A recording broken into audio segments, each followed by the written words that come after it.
Exercise 6.5 जो कि पूरी की पूरी किसकी कौन सी थ्योरम के ऊपर है, आपकी पाइथागोरस थ्योरम के ऊपर है।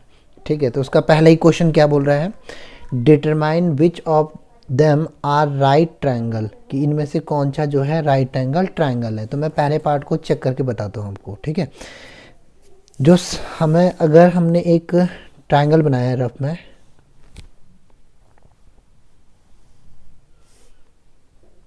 तो उसकी जो लॉन्गेस्ट साइड होगी उसे हम हाइपोटेनस ले लेंगे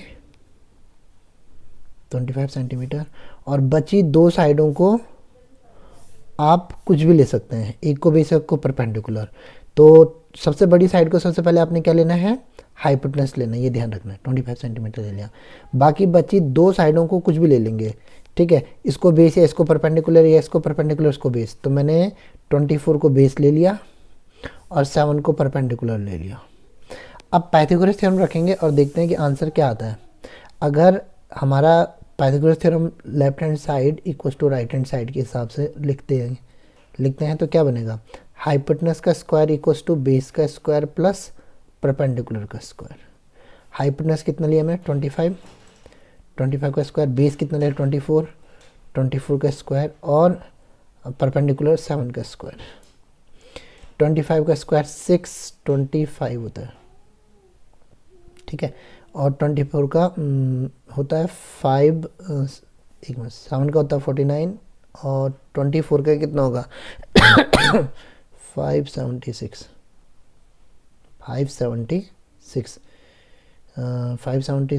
या 576। तो कितना हो गया आपका ये, इन दोनों को प्लस करा तो 9 प्लस 6 कितना हो गया 15, 1 इधरवा 8 प्लस 4 कितना होगा 12, और 625। तो 625 इक्वल्स टू 625। लेफ्ट साइड और राइट साइड हमारे दोनों के आ गए, इक्वल आ गए।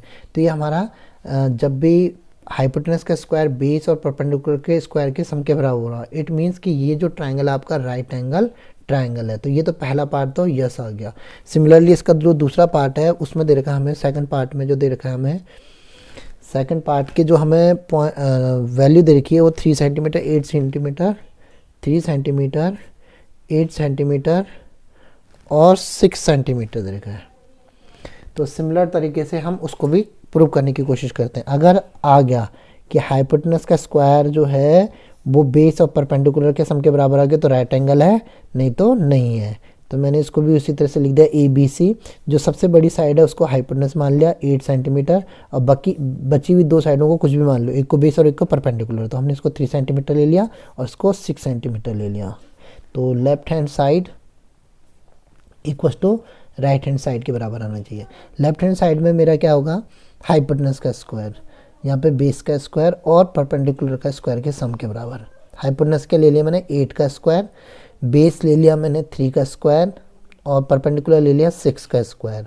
8 का होता है 64, 3 का होता है 9 और 6 का होता है 36।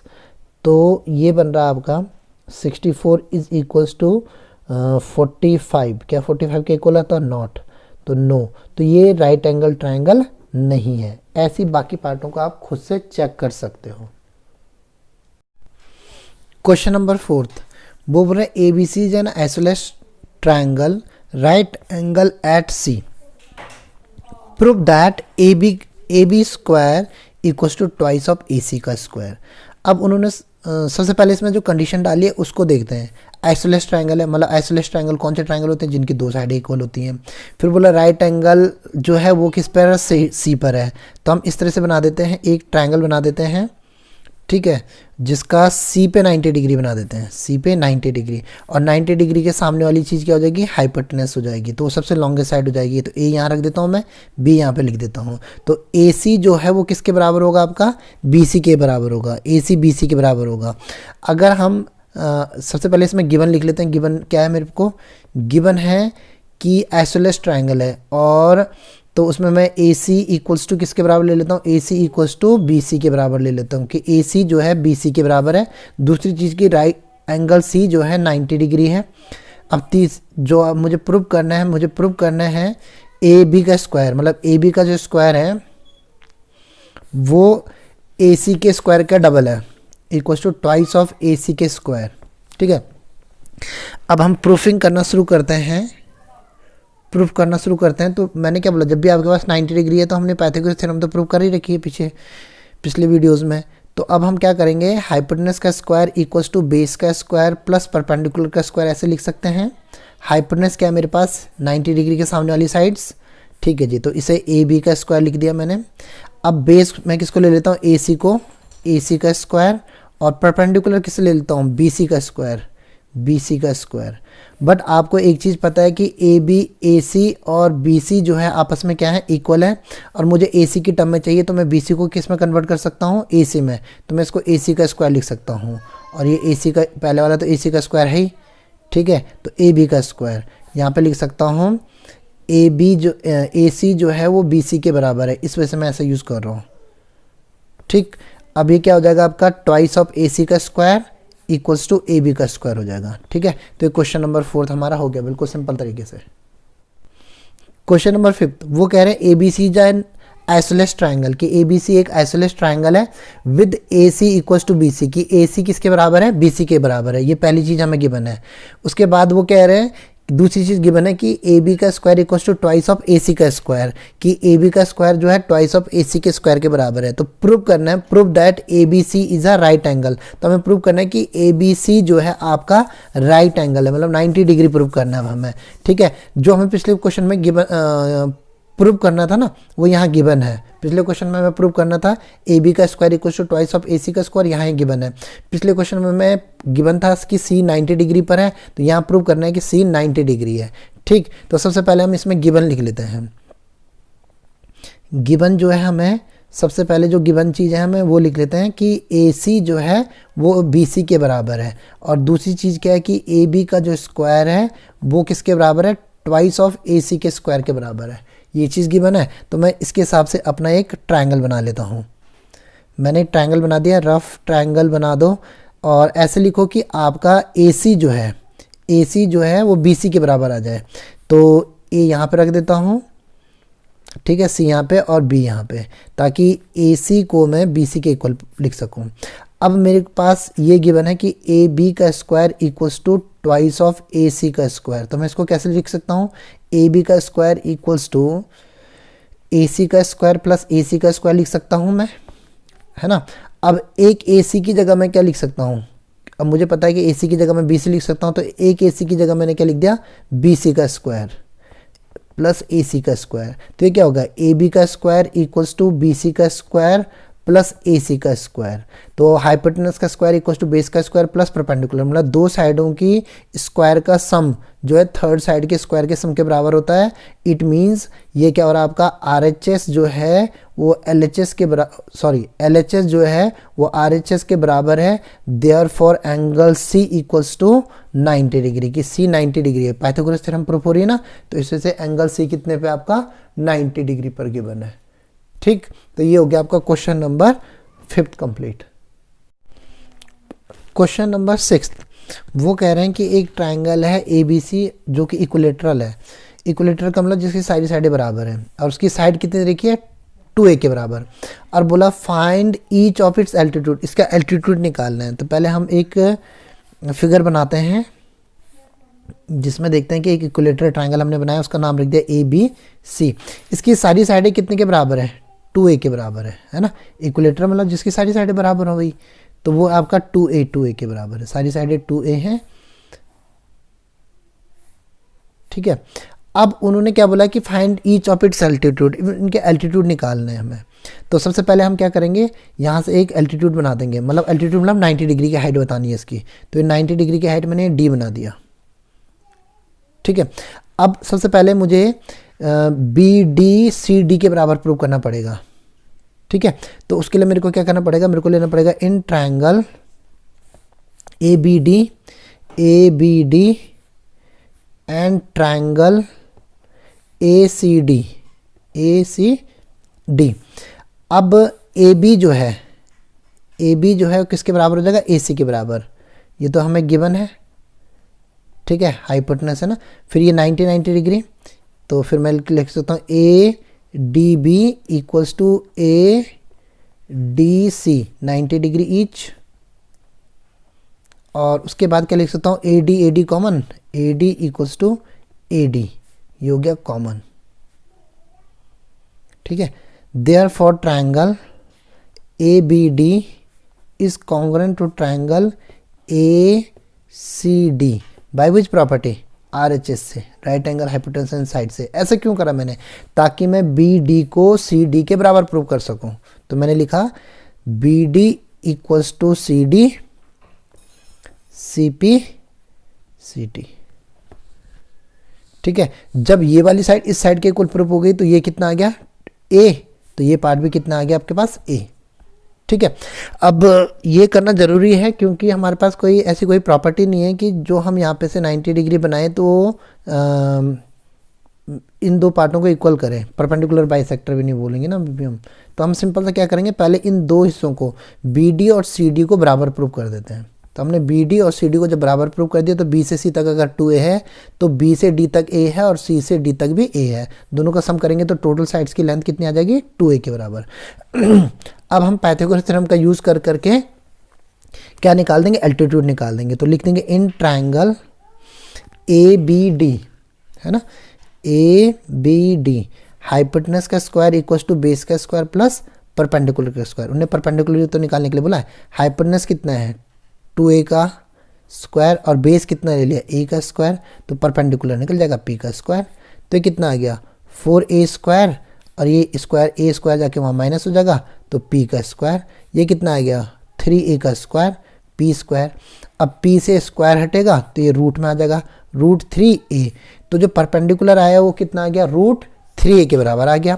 तो जो जितनी भी एल्टीट्यूड बनाएंगे हम सारे के सारे एल्टीट्यूड कितने बनेंगे, यही बनाएंगे। ईच ऑफ इट्स एल्टीट्यूड बोले ना, find each of its altitude, मतलब हर साइड का एल्टीट्यूड निकालना है। तो जब ये निकालोगे तो वो भी इसी तरह से निकलेगा और इस साइड का एल्टीट्यूड निकालोगे तो वो भी ऐसे निकलेगा, √3a के बराबर निकलेगा।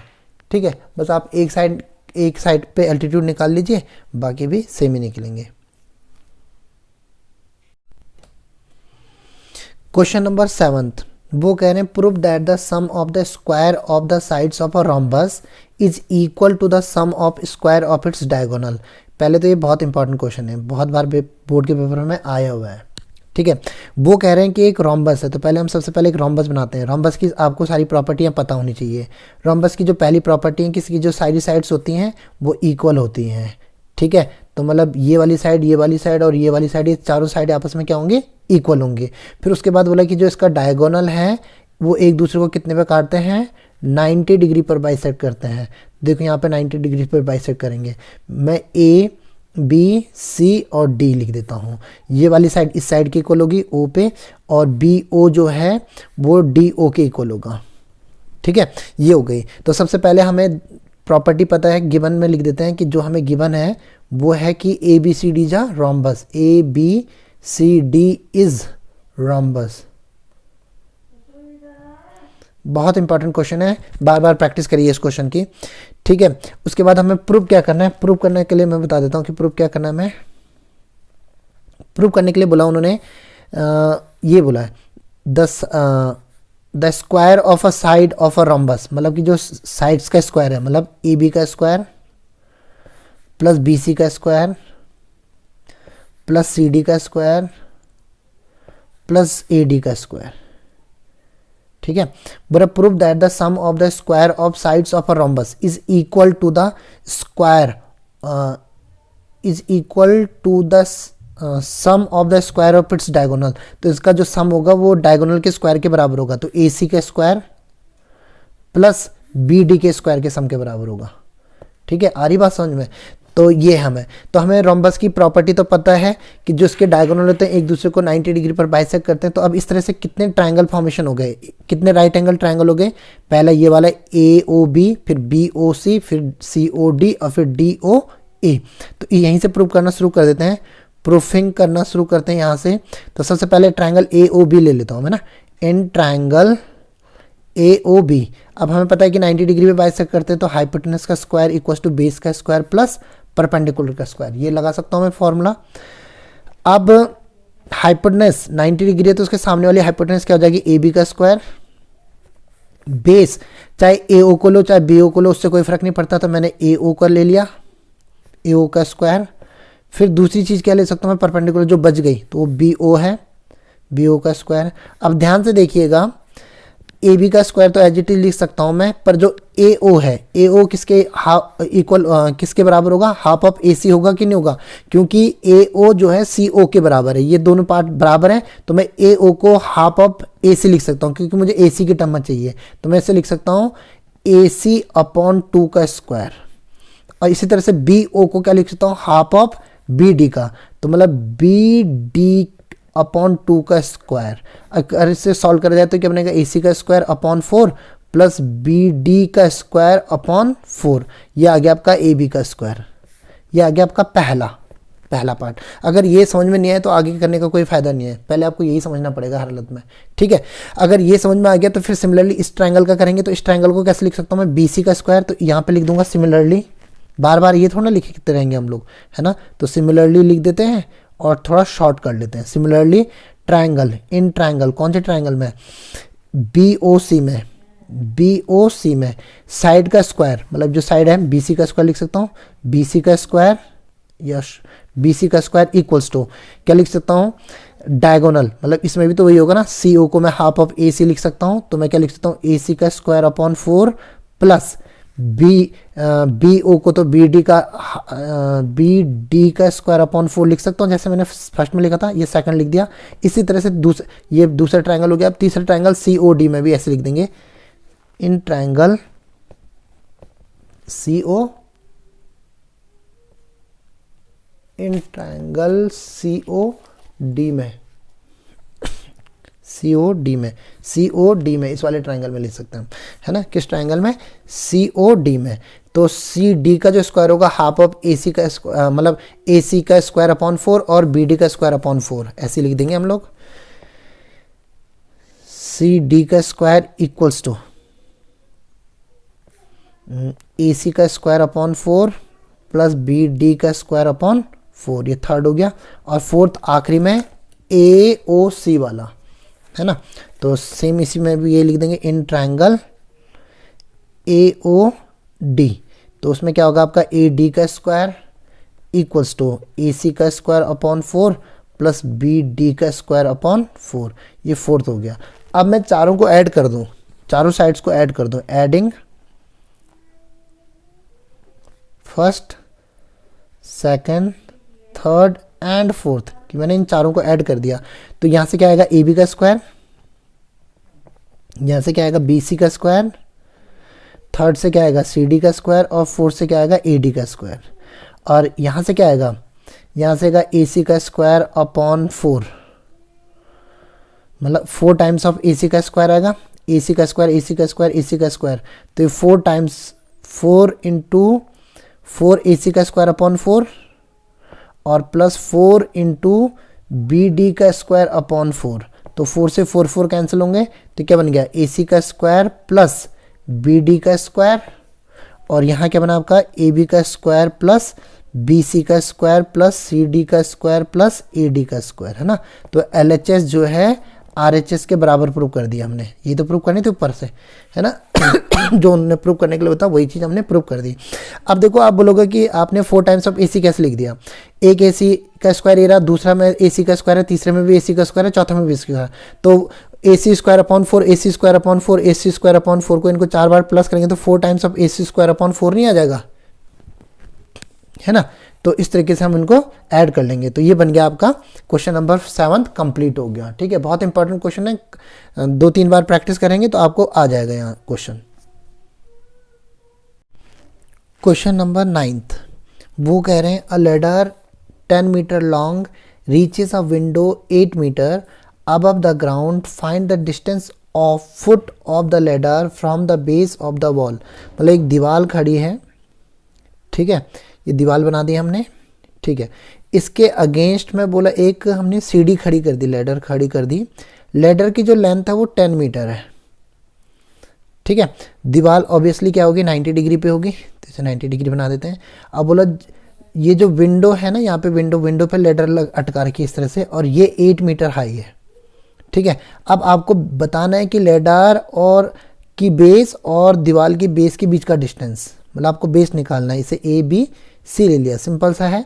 हम क्या ले सकते हैं, हाइपोटेनस का स्क्वायर इक्वल्स टू बेस का स्क्वायर प्लस परपेंडिकुलर का स्क्वायर, क्योंकि जब भी 90 डिग्री की बात है तो आप पाइथागोरस थ्योरम रख सकते हैं।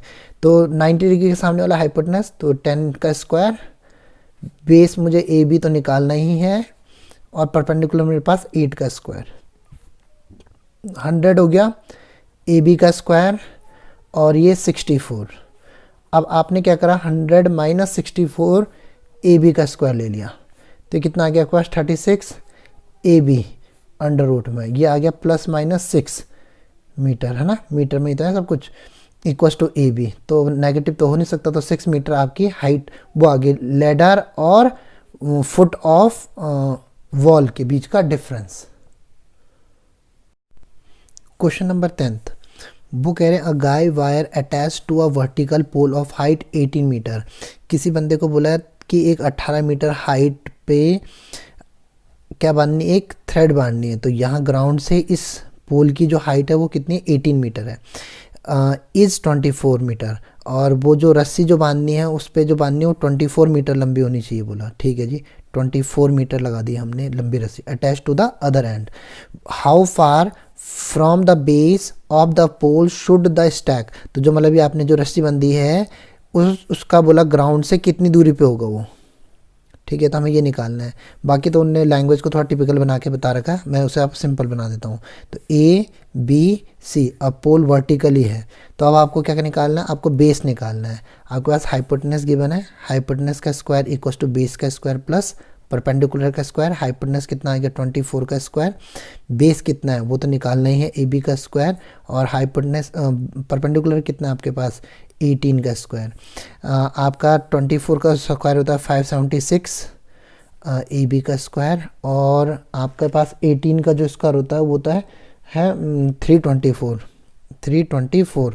अब ए बी जो निकलेगा आपके पास, ए बी का स्क्वायर इक्वल टू कितना आ गया 576 माइनस 324। अब इसको रफ में करके देखते हैं, तो इसमें से ए बी का जो स्क्वायर बनेगा वो कितना बनेगा आपके पास, इसमें से इसको माइनस करेंगे तो बनेगा आपके पास 252 बनेगा, ठीक है, 252 बनेगा। अब इसको फैक्टर करेंगे तो कितना आएगा 2 इंटू 2 इंटू 3 इंटू 3 इंटू 7, ठीक है, तो ए बी का स्क्वायर, तो ये बन गया आपका 2 इंटू 3 √7। तो जो ए बी जो था आपके पास, स्क्वायर नहीं, ए बी जो इनके बीच के ग्राउंड में दूरी है वो 6√7 मीटर की है, ठीक है। तो ये इस तरह से कर सकते हैं आप लोग। क्वेश्चन नंबर 10 तो सिंपल सही था।